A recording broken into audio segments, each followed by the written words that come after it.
এই শোনো, আমি তোমার হার্ট। সকালে না খেয়ে বের হও কেন? আমাকে একদম শুকিয়ে দিচ্ছ। খালি পেটে রক্তচাপ কমে যায়, মাথা ঘোরে, হাত পা কাঁপে, এসব টের পাও? আমি তোমার পেট। সকাল থেকে কিছু না দিলে আমি অ্যাসিড বানাতে শুরু করি। তারপর গ্যাস, বুক জ্বালা, টক ঢেকুর, সারাদিন অস্বস্তি। দোষ কিন্তু তোমার। আমি ব্রেইন। খাবার না পেলে গ্লুকোজ কমে যায়, তাই মনোযোগ হারাও। কাজে ভুল করো, পড়াশোনা মনে থাকে না, মাথা ভার লাগে, কারণ তুমি নাস্তা বাদ দাও। আমি লিভার, শক্তি বানাতে খাবার চাই। না দিলে আমি ফ্যাট জমাতে শুরু করি। তাই ধীরে ধীরে মোটা হও। পেট বের হয়, তারপর বলো ডায়েট করছি। খালি পেটে হঠাৎ বেশি খেলে সুগার হঠাৎ বেড়ে যায়। এটা খুব বিপজ্জনক। দীর্ঘদিন নাস্তা না করলে আলসারও হতে পারে। তখন ব্যথায় কাঁদবে। তুমি ভাবো না খেলে ওজন কমবে, কিন্তু উল্টো শরীর দুর্বল হয়ে পড়ে।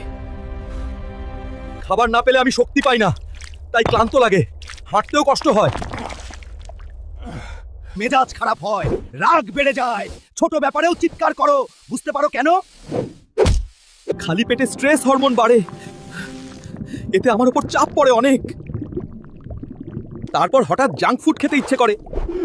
তেল ঝাল দেখলেই লোভ সামলাতে পারো না। এই অতিরিক্ত তেল চিনি আমাকে নষ্ট করে। ফ্যাটি লিভার শুরু হয় চুপি চুপি। কোলেস্টেরল বাড়ে, রক্ত ঘন হয়, হার্ট অ্যাটাকের ঝুঁকিও বাড়তে থাকে। সকালেই শক্তি না পেলে সারাদিন অলস লাগে। স্বপ্নগুলোও ধীর হয়ে যায়।